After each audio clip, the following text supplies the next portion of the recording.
Welcome to Only Toyota channel. Please like, share and subscribe. Thank you. Midsize SUV segment is packed. There is a little bit of everything for everybody. From hardcore off-roaders like Wrangler and 4Runner to minivans like Pilot or Flex. Have you always been a bit eccentric?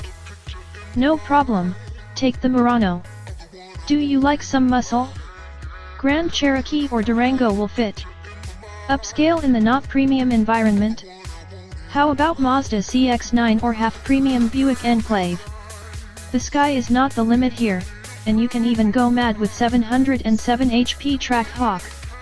And finally, even if you want a bargain, take a look at Dodge's pricing wonder or journey, although base Sorento and Santa Fe might also do the trick. So, how did Toyota's players settled in such interesting environment? Extremely well in short. Last year almost 200k buyers went for it, putting it in the close company of Grand Cherokee and ultimate sales leader Explorer. Now, let's see why. 2018 Toyota Highlander halfway there.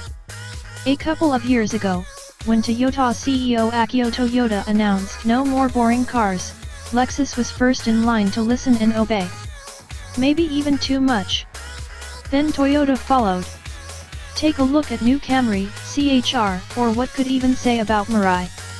The current generation of Highlander was already developed before famous statement came to life. So it was left to refresh in 2016 to bring a dash of new visual course. Fascia became more prominent, with grille going from big to huge, inhaling a fresh dose of character to the whole deal. Be sure that grille in question is enough to keep it up to date while new and probably even funkier replacement emerge. Compared to the rivals, it has that extra dose of appearance pep to attract some views from duller Atlas or Pathfinder, but things are not completely thought through. You see, Mazda chose refined elegance and styling approach and elevated it above all rivals. Jeep, Ford, and Dodge did the same with robustness, while Nissan chose frenzy path. They all chose a theme and implemented it in total. Highlander has that seeking attention grille, but rest of it didn't follow, retaining pre-refresh shape, stopping halfway, or a bit closer, from Akio's wish. Anyway, we are nitpicking now, since generally, it has enough design verve to keep you well satisfied. Segments average. Interior is best described as mediocre. Still, that means it's not bad, but also lacks to exhilarate. A bit more open approach and styling prevent it from going dull, yet it evidently doesn't try to outshine Upscale CX9s and Murano's recipe. Nor with design, nor with materials. Build quality is more than decent compared to any of three Ford's segment product, but again it doesn't try to push itself into first rows. Available space is a complicated issue. At the front, it shines, yet the third row is more of child's area. Anyway, apart from things like Pilot, Atlas or Flex, that is rather usual deal in this segment. On another hand, you will cherish some thoughtful Japanese thinking such as storage bin stretched across the dash and massive armrest with cave-like internal space. You will also be pleased with no less than 5 USB ports, but Toyota's stubborn reluctance to offer Apple Car and Android Auto might beset your quiet state of mind. One more on the plus side, all but base trim come with fairly big 8-inch infotainment screen with HD and Sirius XM satellite radio. The third trim introduces 4.2-inch display between analog instruments. Don't even think about that. Don't you dare considering going cheapest as possible with this Highlander? The base trim is the only one coming with naturally aspirated 2.7-liter L4 pumping out meager 185 HP while being paired with 6-speed automatic, and there is plenty of wrong about it. Highlanders over 4,500 pounds of weight are not properly movable with meek L4, and dated automatic fuel efficiency is worse than in the case of 2 extra cylinders, while AWD is not even an option. Furthermore, the majority of rivals vent for miracles of turbocharging with their L4s, gaining much better power and efficiency figures. Hybrid motors. So, As far as 2018 Toyota Highlander goes, you can either settle with naturally aspirated 3.5-liter V6 or with the same thing coupled with 2 electric motors in case of hybrid. Mentioned V6 saw a power bump with last year refresh, bringing figures to well decent 295 HP and 263 lb-ft of torque, while also being accompanied by some very clever engineering. Mill in question has both port and direct injection, and amusingly it is capable of entering Atkinson's cycle way of living, usually attributed only to hybrids. Result?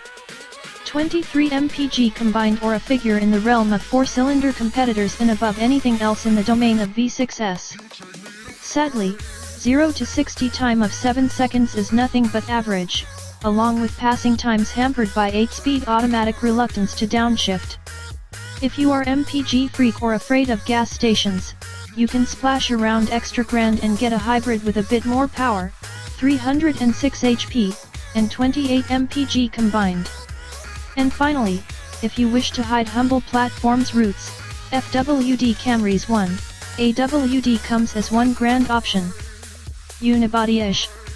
Going for unibody platform over the body-on-frame certainly brings some positive road composure.